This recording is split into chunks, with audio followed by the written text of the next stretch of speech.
Tales of betrayals leading to acrimonious divorces and a shocking death, shrouded in unsolved mysteries, paint a vivid picture.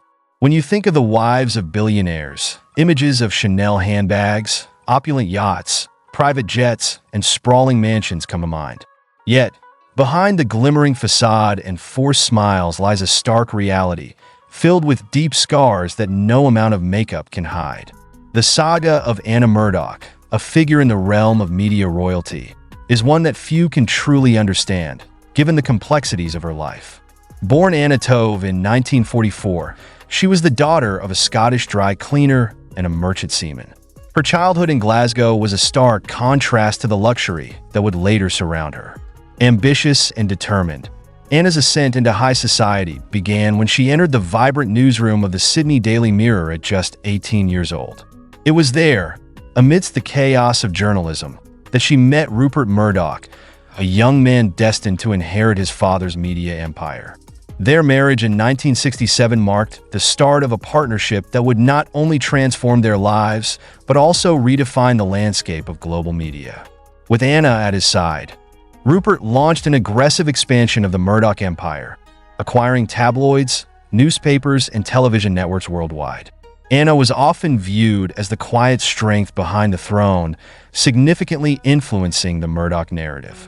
More than just a supportive partner, she was a confidant and advisor whose impact resonated throughout the halls of News Corporation. Together, they navigated the challenging waters of media politics, with Anna providing a stabilizing force to Rupert's relentless drive.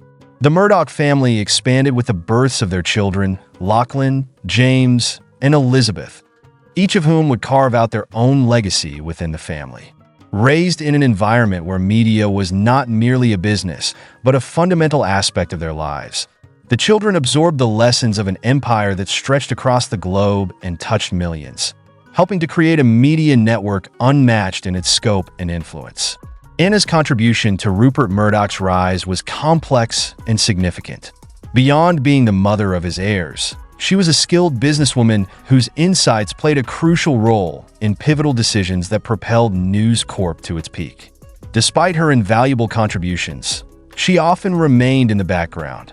Her influence felt but not always visible. The couple faced their share of challenges, particularly during the 1970s and 80s, a time when Rupert's sensationalist newspapers attracted considerable public scrutiny and debate. Nevertheless, Anna stood firmly by her husband, enduring the controversies that often engulfed the Murdoch name. As the 1990s began, the Murdoch empire reached its pinnacle, yet underlying personal issues were beginning to emerge. The couple, once seemingly invulnerable, started to show signs of tension. For Anna, this was a time of reflection after years dedicated to her family and their business. Unbeknownst to her, the following years would challenge her strength and resolve in unimaginable ways. The gradual unraveling of Anna's marriage to Rupert was not an abrupt collapse, but rather a slow deterioration of what had once felt unbreakable. As the 20th century approached its end, the couple found themselves at a critical juncture. The public was taken aback in April 1998 when the Murdochs announced their separation, marking the end of their 31-year marriage. This wasn't merely the dissolution of a partnership. It signified the closing of a significant chapter in media history. The psychological impact of the split was profound, as Anna later described the end of her marriage as emerging from a state similar to severe mental illness. The shock of the divorce left her feeling an overwhelming sense of loss, stripping her of her voice, a haunting reflection of the emotional toll of being married to a billionaire. Anna's journey was marred by a painful betrayal. The news of Rupert's affair with Wendy Deng and his resolve to pursue it left her reeling. The man she had loved and supported now felt like a stranger, his behavior a stark contrast to the partner she once knew. Anna's sacrifices extended beyond the emotional.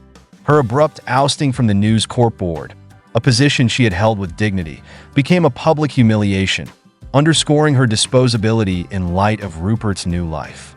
This severed her ties with the company and marked the end of an era. In the wake of the divorce, Anna embarked on a new chapter.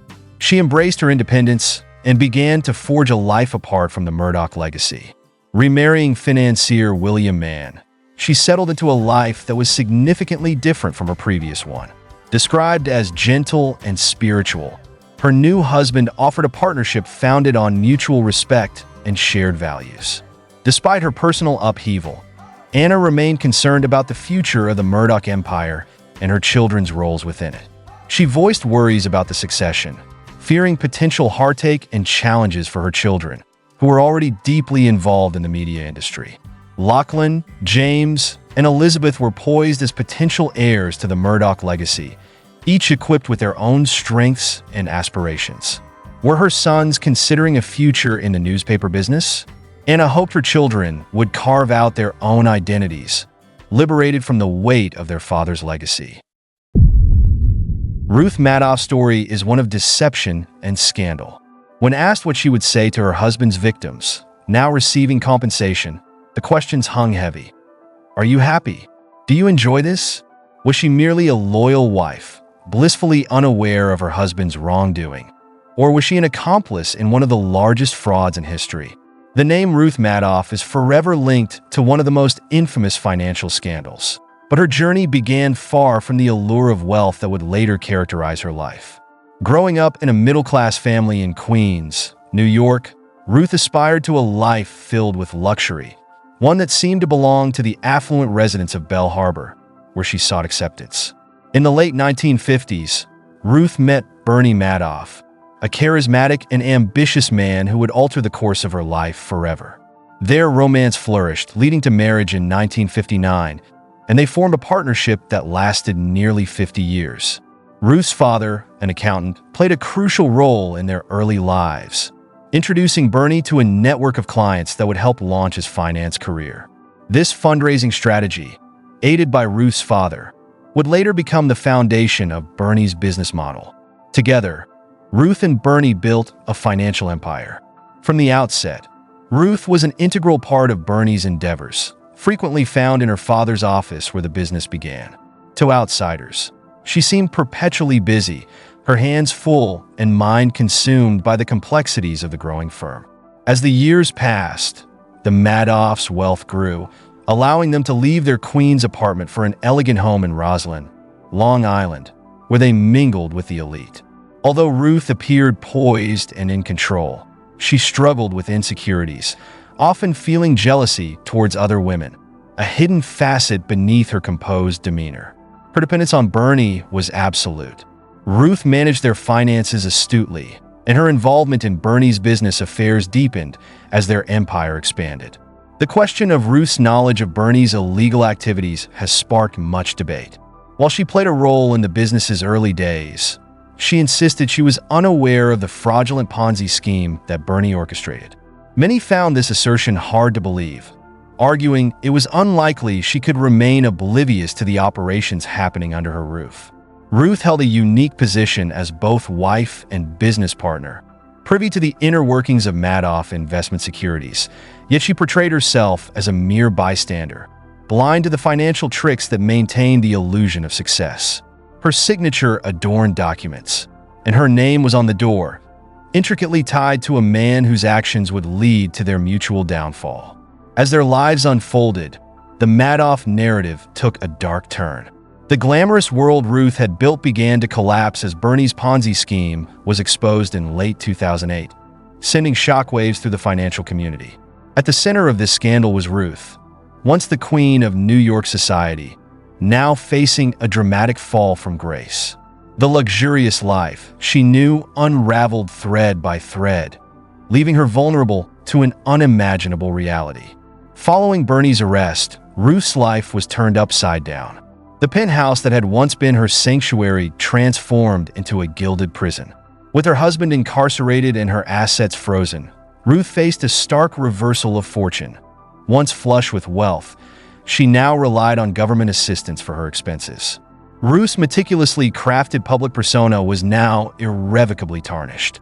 She became an outcast, shunned by a society that had once embraced her. The relentless media scrutiny inflicted fresh wounds on her already damaged reputation.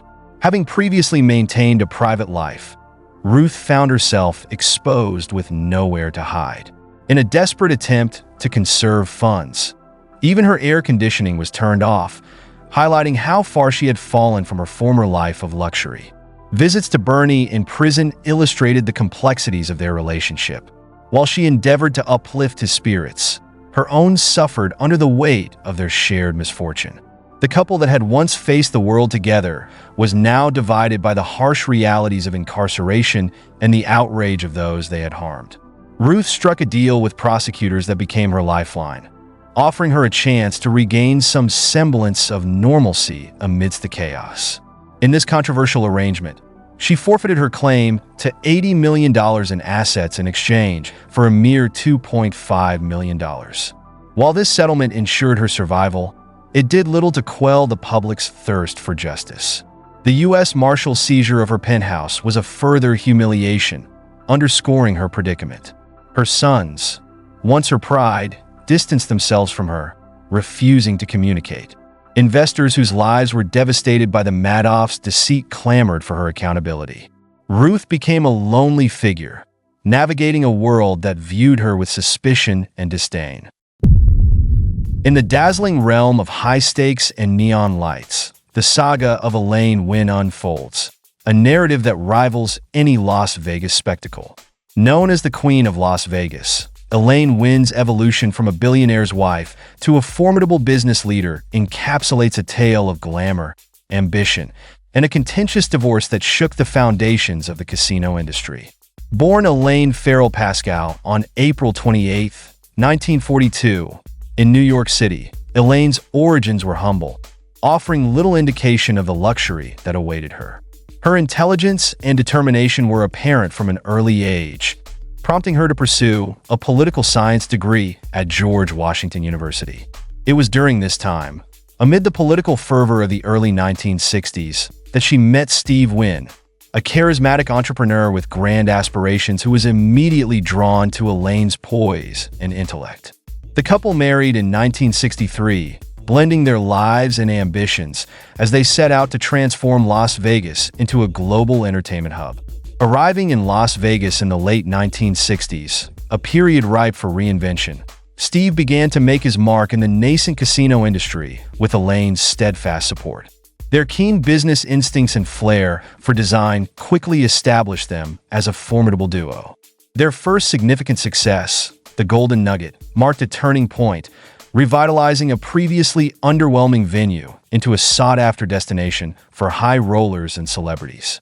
Their vision extended to creating resorts that offered not just gambling, but opulent experiences, exemplified by the Mirage, which opened in 1989. With its erupting volcano and lush tropical atrium, the Mirage redefined the Las Vegas landscape.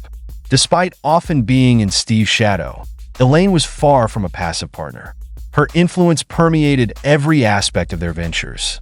Renowned for her exquisite taste in art and decor, she helped shape the aesthetic of Wynn Resorts. Elaine's business savvy was equally noteworthy. She played a crucial role in the 1993 initial public offering of the Mirage Resorts, which raised $230 million, highlighting their financial acumen. The opening of the Bellagio in 1998 represented another landmark achievement for the couple, with its stunning fountains and world-class art collection. The Bellagio was not merely a casino. It became a cultural icon, reflecting Elaine's vision through the carefully curated masterpieces and the opulent conservatory and botanical gardens. As the new millennium approached, the Wynn's fortunes shifted, culminating in the opening of Wynn Las Vegas in 2005, which stood as a testament to their ambition, complete with an 18-hole golf course, exclusive boutiques, and the innovative water show Le Rêve. Elaine's role became even more significant. She was not just the wife of a casino mogul, but a billionaire in her own right, serving on the board of directors. However, the fairy tale of Steve and Elaine Wynn began to unravel as the 2000s progressed. Their once harmonious partnership became embroiled in turmoil, leading to their second divorce filing in 2010, having previously divorced in 1986 only to reconcile 5 years later. This latest separation was anything but amicable, becoming a spectacle marked by astronomical financial stakes. Elaine reportedly received $1 billion in Wynn stock, making their divorce one of the most expensive in history. The conflict extended beyond finances, as power and control over the Wynn empire were hotly contested. The ensuing legal battles were intricate and protracted, with accusations flying from both parties. Steve claimed Elaine had violated her fiduciary duties, while she countered with allegations of his reckless behavior and mismanagement of the company. The strife was not confined to boardroom disputes. It spilled into the courts, depicting a partnership that had soured beyond repair. The personal struggles were equally sensational, as the divorce exposed intimate details of their lives, including allegations of infidelity and misconduct. The couple, once a glamorous pair on the red carpet at their grand openings, now found themselves in a very public and bitter dispute. I informed Miss Sinatra about the allegations I had received regarding Mr. Wynn's involvement in the rape of a hotel employee back in 2005. Elaine's struggle for control took on a significant twist in 2018 when Steve was confronted with accusations of sexual misconduct, a scandal that sent shockwaves through the industry and threatened the very foundations of the Wynn empire. Although Elaine was long divorced from Steve, she found herself in a delicate position as a major shareholder and board member, needing to navigate the fallout while also seizing the opportunity to reshape the company's leadership and policies. The legal and personal challenges that Elaine Wynn faced after her divorce from Steve exemplified the darker aspects of life for billionaire wives. The public saw the glamorous facade of their lives, but behind the scenes, there was a fierce battle for power, respect, and autonomy. The mysterious death of Rebecca Zahau is a tale intertwined with mystery, tragedy, and controversy. It begins in the summer of 2011 in the serene seaside town of Coronado, California, where the historic Spreckles mansion represented luxury and exclusivity. It was in this idyllic setting that a gripping story unfolded, capturing national attention and casting a shadow over the lives of billionaire wives. Rebecca, a vibrant 32-year-old, was in a relationship with Jonah Shacknai, a pharmaceutical magnate whose wealth matched the vast ocean surrounding his opulent estate. Jonah, the CEO of Medici's Pharmaceuticals, was accustomed to the public spotlight, with a life marked by professional success and personal challenges. After 2 failed marriages, he found companionship with Rebecca, who shared his life at his summer retreat. Life with Jonah introduced Rebecca to a world of wealth, but it was fraught with unpredictable challenges. On a fateful day in July, the mansion, typically a haven of joy and celebration, became the backdrop for a chilling tragedy. The summer of 2011 was expected to be a time of relaxation and family, but fate had other plans. On July 11th, tragedy struck when Jonah's 6-year-old son, Max Shacknai, suffered a severe accident while under Rebecca's care. Max fell from a second-floor banister, sustaining life-threatening injuries that left him fighting for survival in a hospital. The accident cast a dark cloud over the mansion, with Rebecca reportedly devastated by what had happened. At the time of the fall, she had been in the bathroom, and along with her teenage sister, Zaina, she called 911 in a desperate attempt to save the boy. As Max lay in a coma, the household was filled with palpable grief. In the days following the accident, the mansion became a space of hushed silences and whispered conversations as the family grappled with the potential loss of young Max. Rebecca, Jonah, and Jonah's brother, Adam Shacknai, who had flown in from Memphis, attempted to find comfort in each other's company by dining with a friend named Howard. After dropping Zaina at the airport on the night of July 12th, Rebecca and Adam returned to the mansion. Meanwhile, Jonah, overwhelmed with exhaustion and heartbreak, stayed at a nearby Ronald McDonald house to remain close to his son. That night, the mansion, usually lively and filled with joy, felt subdued, although reports of loud music suggested an effort to mask the sorrow. The morning of July 13th brought a discovery that would forever taint the Golden Coastline. Around 6:45 a.m., Adam Shacknai claimed he found Rebecca's lifeless body hanging from a balcony, her wrists and ankles bound, and her hands tied behind her back. In shock, he called 911 and attempted CPR, but it was too late. This has been deemed a suicide, leading many to question how someone could bind their own hands and legs and then leap over the edge. What are your thoughts on that theory? Shockingly, Rebecca Zahau's death was ruled a suicide, yet the autopsy revealed 4 instances of head trauma. The San Diego medical examiner suggested that these injuries might have occurred as she fell from the balcony. However, a second autopsy, requested by her family and conducted by the renowned pathologist Dr. Cyril Wecht, presented a different perspective. Dr. Wecht believed the fractures in Rebecca's throat indicated manual strangulation rather than a hanging, boldly declaring her death a homicide. Rebecca's family firmly maintained that she would not have taken her own life, especially not in such a violent and elaborate manner. They cited her Christian faith, which views suicide as a sin, and her generally cheerful disposition as evidence against the suicide ruling. Their suspicions deepened further when they learned about the hand and foot bindings, which some experts believe were too intricate for Rebecca to have done herself.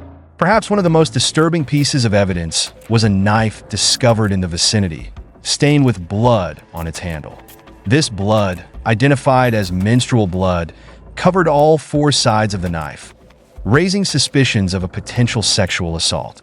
Despite no fingerprints being found on the knife, the nature of the blood raised concerns inconsistent with the suicide narrative. A cryptic message scrawled in black paint on the bedroom door where Rebecca was found further added to the mystery. The message read, "She saved him. Can you save her?" According to the Zahau family's attorney, Keith Greer, this could reference Rebecca's desperate attempts to save Max Shacknai's life just days before. The presence of Rebecca's thumbprint on a paint tube, along with paint on her body, did little to clarify who wrote the message, as handwriting experts could not definitively identify the author due to the block lettering used. In pursuit of justice, Rebecca's family filed a civil lawsuit against Adam Shacknai, Jonah's brother, holding him responsible for her death. This lawsuit depicted a different sequence of events, suggesting that Rebecca had encountered violence rather than inflicting harm on herself. The trial brought forward numerous theories and expert testimonies, complicating an already convoluted case. In a surprising turn of events, the civil jury found Adam Shacknai liable for Rebecca's death, awarding the Zahau family a significant sum in damages. However, this verdict contradicted the official ruling of suicide by the sheriff's department, highlighting a disparity between civil and criminal findings. The aftermath of the trial left the public with more questions than answers. The Zahau family continued their quest for justice, seeking to have the case reopened and the cause of death reclassified. The implications of the civil suit reverberated through the community, calling into question the integrity of the investigation and the conclusions reached by law enforcement. Rebecca Zahau's death remains an unresolved mystery, marked by grief, speculation, and an unwavering search for truth. It serves as a reminder that the lives of billionaire wives, despite their outward glamour, can be laden with hidden dangers and profound sorrow.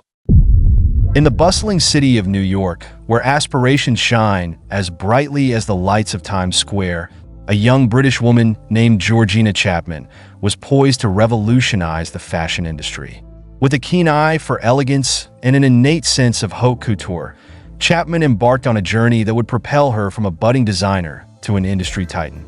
Her foray into fashion began with studies at the esteemed Chelsea College of Art and Design, followed by a stint at the Wimbledon School of Art.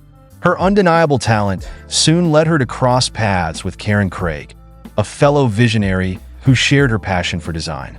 Together, they founded Marchesa in 2004, named after the eccentric Italian socialite Marchesa Luisa Casati, whose iconic style captivated early 20th century Europe. But it wasn't just the fashion world that recognized Chapman's rising success. In the background was Harvey Weinstein, a man whose influence in Hollywood was as significant as it was extensive. As the co-founder of Miramax and later the Weinstein Company, Weinstein was a kingmaker capable of turning scripts into cinematic gold and actors into award winners. Their lives intertwined during a chance encounter at a New York party, where Weinstein, fresh from his divorce, was drawn to Chapman's charm despite their 24-year age difference.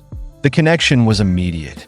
Weinstein, known for his larger-than-life presence, was captivated by Chapman's grace and poise, while she found his confidence and charisma irresistible, unaware at first of his substantial Hollywood clout.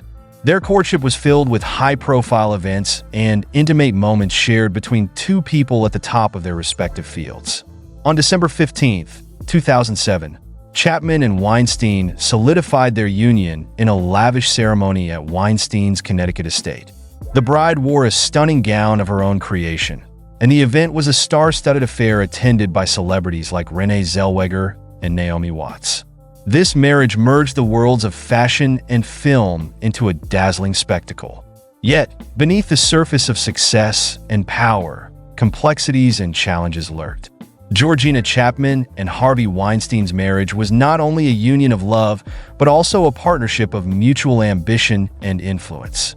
Their relationship, while appearing strong in public, was being tested by forces that would soon come to light, exposing the stark contrast between their glamorous image and the reality hidden beneath.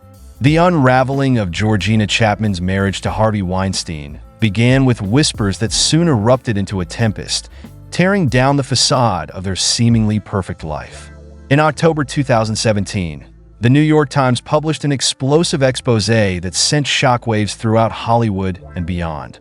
The article detailed numerous allegations of sexual misconduct against Harvey Weinstein, revealing a man who had used his power to manipulate and intimidate women for decades. The report highlighted accusations from numerous women, including prominent figures like Ashley Judd and Rose McGowan, who claimed they had been sexually harassed by the Hollywood mogul over nearly 3 decades. The revelations were staggering, leading to a growing list of accusers as more women found the courage to come forward, sharing harrowing accounts that darkened Weinstein's illustrious career.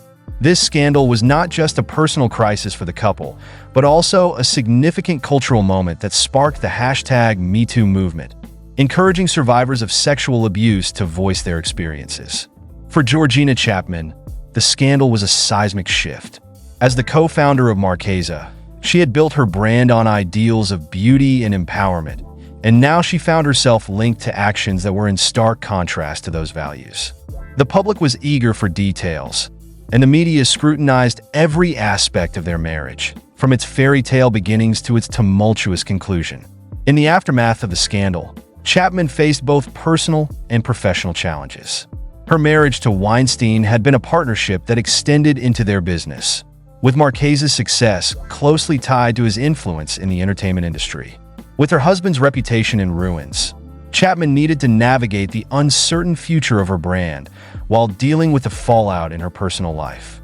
The fashion industry held its breath as Marchesa canceled its runway show at New York Fashion Week in February 2018, a move that indicated the brand's precarious future as retailers and celebrities distanced themselves from it. Despite the chaos, Chapman remained resolute. She stepped back from the public eye to focus on her children and consider the future of her brand. This period became one of reflection as she confronted the repercussions of her husband's actions on her life and work. In a statement to People magazine, Chapman announced her decision to leave Weinstein, expressing her heartbreak for the women who had suffered and emphasizing her commitment to her children. This decision won her public sympathy and marked the beginning of a new chapter for her career. Professionally, Chapman embarked on the challenging journey of reclaiming Marchesa's narrative. She recognized that the brand's survival depended on its ability to stand independently from the scandal that had engulfed her personal life. Gradually, Marchesa began to revive, with select celebrities choosing to wear the label on the red carpet, signaling cautious yet hopeful support for Chapman's efforts to move forward. Chapman's experience during this scandal exemplified resilience in the face of adversity. She transitioned from being part of a powerful couple to a woman forging her own path amid a public crisis. Her story became one of reinvention as she sought to rebuild her personal and professional life from the ruins of a very public downfall. Wendy Deng's journey also tells a compelling story, rooted in the industrial landscape of Suzhou, China. Born into the hum of factory life, Wendy's early years were characterized by a fierce determination to rise above her circumstances. Wendy Deng's family, deeply rooted in traditional values, primarily focused their efforts on her brother, leaving Wendy to chart her own course. She found strength and comfort in volleyball, where her competitive spirit thrived. However, the courts alone were not enough for Wendy, she aspired to achieve something greater, a life in America. This opportunity arrived through Jake Cherry, an American businessman overseeing a factory in China. At just 19, Wendy seized the chance and, with her intelligence and charm, persuaded Cherry to sponsor her education in the United States. The Cherries, Jake and his wife Joyce, welcomed Wendy into their home, setting the stage for a dramatic shift in her life. As she adapted to her new surroundings, Wendy's relationship with Jake evolved from mentee to something more personal. In 1990, the couple married in a union that was as strategic as it was surprising, granting Wendy a sought-after green card, but their partnership was built on unstable ground. Their marriage lasted 2 years and 7 months, during which Jake discovered Wendy's growing connection with David Wolf, a man closer to her age. Wolf, an ambitious figure, became more than just a companion. He provided financial support that allowed Wendy to pursue an MBA at Yale School of Management. During her time at Yale, she impressed both professors and peers with her sharp intellect and unwavering focus, transforming her education into a stepping stone for her future ambitions. This chapter of Wendy's life is woven from personal relationships and strategic decisions, where her marriage to Jake Cherry served as a calculated means to an end. The revelation of her relationship with David Wolf marked a pivotal moment, signaling the close of one chapter and the start of another bolder endeavor. Wendy's time at Yale was not solely about academic success. It was also a period of networking and positioning herself within the business and media landscape. With Wolf's financial backing, she was able to immerse herself fully, aiming for the next level of success. Her ambition was unmistakable, and her ability to leverage relationships became a defining feature of her approach to life. As we reflect on this part of Wendy Deng's journey, we can see early signs of a woman unwilling to play a supporting role in anyone else's story. She was determined to be the architect of her own destiny, using her marriages, education, and relationships as tools to carve out her place in the world, where she could wield power and influence. Wendy's ambitions only grew, and after her time at Yale, she found herself in Hong Kong working for Star TV, a subsidiary of Rupert Murdoch's expansive media empire, News Corporation. In this bustling metropolis, her path crossed with that of the media mogul himself. In 1997, her charm and intellect caught Murdoch's attention when she was assigned to be his interpreter during a business trip to China. This role was more than just translation. It marked the beginning of a partnership that would shake the media world. By 1999, Wendy and Rupert were married on the deck of his yacht, Morning Glory, just 3 weeks after his divorce from his second wife, Anna. Wendy's influence on Murdoch was immediate and profound. She began reshaping his lifestyle, influencing his diet, fashion, and even business decisions. Her impact was strategic as she guided Murdoch towards new opportunities, particularly in the Chinese market. Their life together was characterized by power and prestige, as they welcomed 2 daughters, Grace and Chloe, with former British Prime Minister Tony Blair serving as Grace's godfather. However, their fairy tale began to unravel in February 2014 when rumors of Wendy's infidelity surfaced, particularly whispers of a liaison with Tony Blair. These allegations cast a shadow over the Murdoch-Blair alliance, fueled by a passionate note written by Wendy expressing her admiration for a man named Tony, later revealed to be Blair. The strain on their marriage became insurmountable, leading Rupert Murdoch to file for divorce in June 2013, citing irreconcilable differences. Their 14-year marriage ended abruptly, prompting public speculation about the reasons behind the split. The media frenzy that followed scrutinized every detail of their private lives. The collapse of Wendy and Rupert's marriage marked the end of a powerful partnership that had navigated society's highest echelons. In the aftermath of the divorce, Wendy's cunning and resilience shone through. She emerged with properties and a substantial settlement, maintaining a cordial relationship with Murdoch for the sake of their children. Wendy Deng's rise to prominence through her marriage to Rupert Murdoch is a story of ambition, influence, and the complexities of power. Her journey highlights the delicate balance that exists in the world of billionaire wives, where personal relationships can have significant repercussions. As we explore the layers of Wendy's life with Murdoch, we uncover a narrative that is as fascinating as it is intricate. A saga of a woman who wielded her influence in a realm where power is the ultimate currency. For more engaging content like this, click on the video now showing on your screen.